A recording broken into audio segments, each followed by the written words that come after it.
ইটকাট পাথর কোলাহলে পরিপূর্ণ স্বার্থপর এই শহর ছেড়ে শান্ত নিরিবিলি প্রাকৃতিক পরিবেশে বসে খাওয়ার মজাই আলাদা এবং ঘোরার মজাই আলাদা। এই জায়গাটি দেখতে পাচ্ছেন, এটি হচ্ছে ময়মনসিংহ হয়ে আকুয়া বাইপাস হয়ে ময়মনসিংহ মুক্তাগাছা হয়ে যাওয়া আসার রাস্তা। এটা শান্ত নিরিবিলি প্রাকৃতিক অনেক সুন্দর একটি রিসোর্ট এইখানে। আসসালামু আলাইকুম, সবাই কেমন আছেন? আশা করি ভালো আছেন, সুস্থ আছেন। আলহামদুলিল্লাহ, আমিও ভালো আছি। আসলে প্রাকৃতিক একটি ভিউ পাবেন। এটি দেখতে দেখতে চা বা কফি পরিবারের আপনজনদের সাথে অনায়াসেই খেয়ে গল্প করতে করতে হচ্ছে আপনার সময় চলে যাবে, আপনি বুঝতেও পারবেন না। আপনারা অনেকেই জানেন যে বাইপাসের জায়গাগুলো অনেক বেশি সুন্দর, শান্ত। এইখানে এত বেশি ভাষা বাড়ি এখনো করা হয়নি। এই খালি জায়গা অনেক আছে যেগুলো হচ্ছে মানুষ বুকিং দিয়ে রেখেছে। এখানে আসার পর সবচাইতে বেশি বেশি যেটা আমার কাছে ভালো লেগেছে, এইখানে ওনারা একটা নামাজের জন্য জায়গা করে রেখেছে।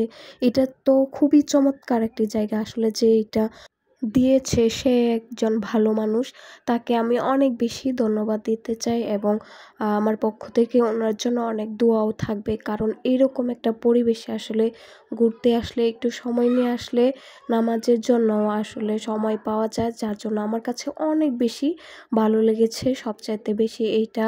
আর উপরেও অনেক সুন্দর সুন্দর ঘর ঘর করা ছিল, উপরে যেতে পারি নাই।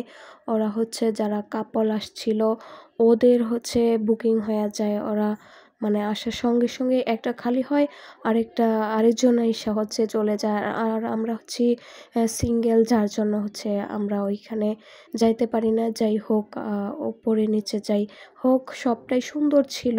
যেটুকুই দেখেছি অনেক বেশি ভালো লেগেছে, অনেক এনজয় করেছি। আলহামদুলিল্লাহ, আমার কাছে অনেক বেশি ভালো লেগেছে। আপনারা যারা শহরে থাকেন, এরকম সুন্দর একটা পরিবেশে হচ্ছে আপনারা সময় কাটানোর জন্য আসতে পারেন পরিবারের আপনজনদের নিয়ে।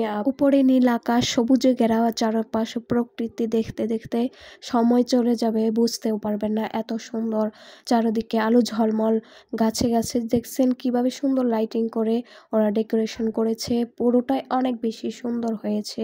এদিকে খালি জায়গা, এইখানে চা বা কফি খাওয়ার জন্য উপযুক্ত একটা জায়গা, যা মন ভালো হয়ে যাবে 1 মিনিটে। এইখানে আমরা হচ্ছে খাওয়ার জন্য অর্ডার করেছিলাম নাচোস আর লাচ্ছি, দুটোটা খাবার ওই অনেক অনেক মজা লেগেছে, ভালো লেগেছে খাবারগুলো খেয়ে। ঠান্ডা ঠান্ডা লাচ্ছি, আমার আবার ঠান্ডা লেগে গেছে, যার জন্য আমি এত বেশি খেতে পারি নাই, অল্প একটু খেয়েছি, তারপরও ভালো লেগেছে। এই যে দেখতেই পাচ্ছেন, রাতের বেলা এক ভিউ, দিনের বেলা হচ্ছে আরেক ভিউ। দুটোটাই অনেক সুন্দর। রাতেরটা হচ্ছে আলো ঝলমল করে, দিনের বেলা প্রাকৃতিক আলো চতুর্দিক থেকে হচ্ছে সুন্দর একটা পরিবেশ। আপনাদের আসলে অনেক অনেক ভালো লাগবে। শহর ছেড়ে গ্রামে আসলে যে এরকম একটা ফিল হয়, ঠিক সেই রকমই ফিল হবে এরকম একটা পরিবেশ। আসলে আমরা গ্রামে থেকে অভ্যস্ত, গ্রামে আমাদের কাছে অনেক বেশি ভালো লাগে, তাই আমাদের কাছে এই জায়গাটিও অনেক বেশি ভালো লেগেছে। সবাই ভালো থাকবেন, সুস্থ থাকবেন। আসসালামু আলাইকুম, আল্লাহ হাফেজ।